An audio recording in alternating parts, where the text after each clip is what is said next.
In this video, we will study the pathological features of diabetic nephropathy. You know that kidneys is supplied by renal arteries and arterioles. These arterioles divide into small vessels called glomeruli, and these glomeruli literally lead to small vessels that supply the renal parenchyma. So the changes in diabetic nephropathy occurs at one of these three levels, that are renal arteries and arterioles, glomeruli, and renal parenchyma. In renal arteries and arterioles, diabetes will accelerate atherosclerosis and arteriolosclerosis. At the level of renal arteries, there will be atherosclerosis, and at level of arterioles, there will be arteriolosclerosis. Now let's skip the glomerular lesions for a while and study renal parenchyma. You all have heard that diabetes impairs the ability of immune system to counter the infections. So resultantly, diabetes also increases the risk of infections to renal tubules and renal interstitium. So if this infection occurs in renal tubules and interstitium, it is called pyelonephritis. And the pyelonephritis in kidneys more specifically affect renal papilla, so it is also known as necrotizing papillitis. Necrotizing papillitis means that there is inflammation in papilla of the kidneys and it is causing necrosis. So diabetes increases the risk of necrotizing papillitis or pyelonephritis. So after covering these lesions that occur at the level of renal arteries and renal parenchyma, we will discuss the more important lesions, and these are ones that occur at the level of glomeruli. And in diabetes, the glomerular lesions are of three principal types. So the first lesion is quite obvious, which is diffuse thickening of basement membrane.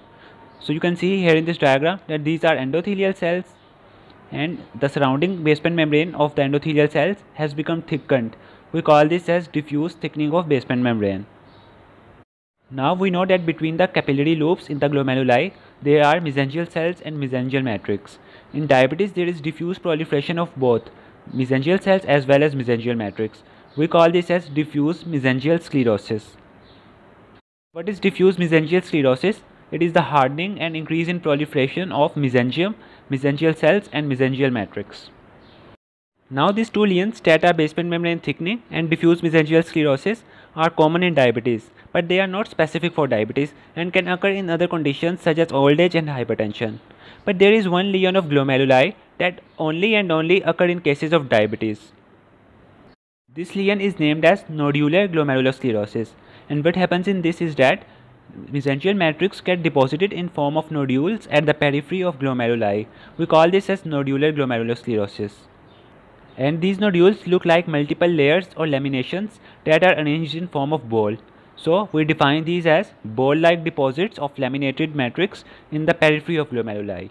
Ball-like deposits of laminated matrix in the periphery of glomeruli. These are called nodular glomerulosclerosis or Kimmel-Steele-Wilson nodules. Kimmel-Steele-Wilson nodules. And the special stain to see these nodules is PAS, per iodic acid Schiff. Now let's revise the glomerular lesions again. The first lesion is diffuse thickening of basement membrane. The second lesion is diffuse proliferation of mesangial cells and mesangial matrix, that is called diffuse mesangial sclerosis. And the third lesion is called nodular glomerulosclerosis, in which mesangial matrix gets deposited in form of nodules or like a ball at the periphery of glomeruli. This nodular glomerulosclerosis is also known as Kimmel-Steele-Wilson nodule. And we also studied that these Kimmel-Steele-Wilson nodules or nodular glomerulosclerosis are specific for diabetes and does not occur in other conditions such as old age and hypertension. So this concludes our discussion on diabetic nephropathy.